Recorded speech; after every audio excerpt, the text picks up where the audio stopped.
Salam alaikum wa rahmatullah. On continue cette magnifique découverte qui va nous permettre de détecter les failles, corriger les erreurs et utiliser tous les outils puissants qu'Allah Azza wa Jal nous a donnés pour éduquer notre âme et l'élever au plus haut degré bi'idhnillah.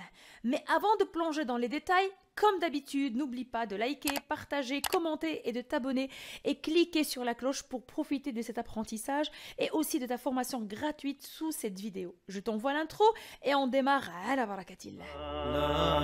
لا إله إلا الله.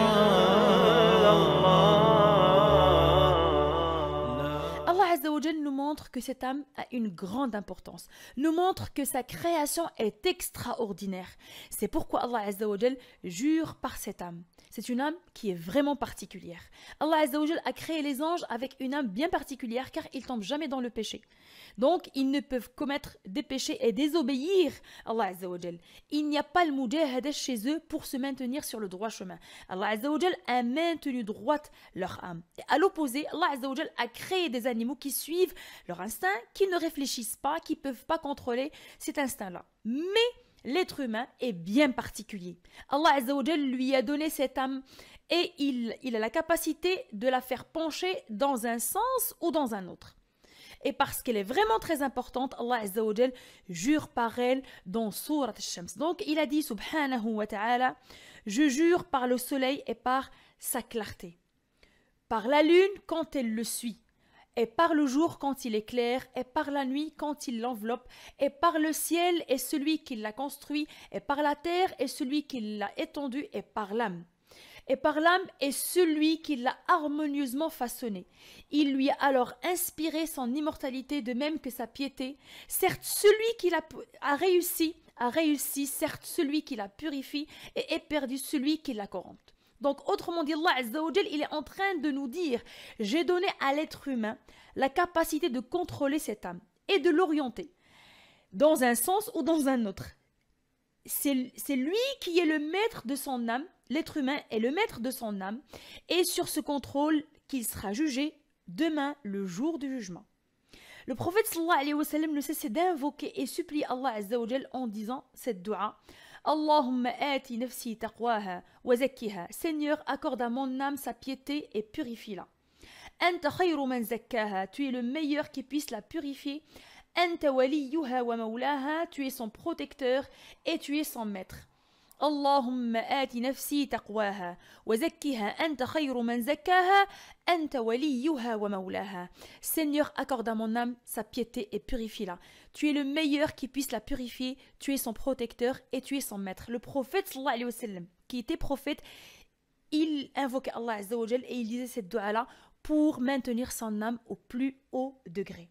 Par cette invocation, le prophète sallallahu alayhi wa sallam nous dit, ne soyez jamais rassurés. Ne pensez jamais que parce que vous êtes dans le chemin de la guidance, que vous allez y rester jusqu'à la fin de votre vie. À n'importe quel moment, vous pouvez lâcher prise. À n'importe quel moment, votre âme peut vous jouer des tours et vous pouvez basculer dans l'égarement. Et c'est pour cela que nous devons être en perpétuel contact avec Allah Azza wa Jal, avec une connexion très forte et lui demander de maintenir la piété de notre âme et de la purifier. C'est lui le maître de cette purification. Et nous avons le devoir de faire l'effort, de lutter pour qu'elle ne penche pas vers l'égarement. Wal'iyadhu billah. Donc nous avons le devoir de nous adresser tout le temps à Allah Azza wa Jal. Nous avons le devoir de manifester de la modestie et de dire si nous sommes sur le droit chemin, c'est pas par notre force, c'est pas par notre intelligence, c'est pas par notre travail, mais bel et bien par la grâce d'Allah Azza wa Jal, min fadlihi subhanahu wa ta'ala, et par sa protection et sa miséricorde. Donc la question qu'on peut se poser, c'est quels sont ces états d'âme qu'Allah Azza wa Jal a cités dans le Coran al-Karim. Donc Allah Azza wa Jal a cité 3 états d'âme et pour chaque état il y a un qualificatif et ces états ont été nommés par leur qualificatif. Donc on a An-Nafs al-Ammara bis-Sou, l'âme incitatrice au mal. On a An-Nafs al-Lawwama, l'âme blâmable, et on a An-Nafs al-Mutma'innah, l'âme apaisée. Donc, et le 3e état d'âme que Allah Azza wa Jal a cité, c'est l'âme apaisée, an-nafsul mutma'innah. Normalement, chacun de nous n'a qu'une seule âme, qui pourra être dans 3 états à travers lesquels l'âme peut passer. C'est comme si Allah Azza wa Jal nous adressait une échelle et le plus bas de l'échelle est l'âme incitatrice au mal.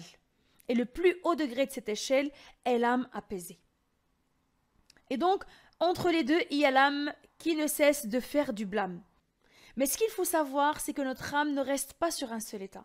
Mais elle peut changer d'un jour à l'autre, d'un moment à l'autre, et notre rôle, c'est d'être vigilant afin de ne pas descendre en bas d'échelle. Et donc Allah Azza wa Jal nous a donné des outils et des moyens pour la contrôler.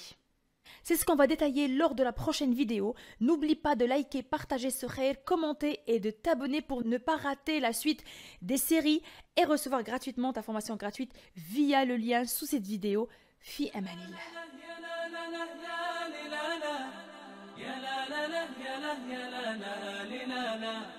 يا لا لا لا يا لا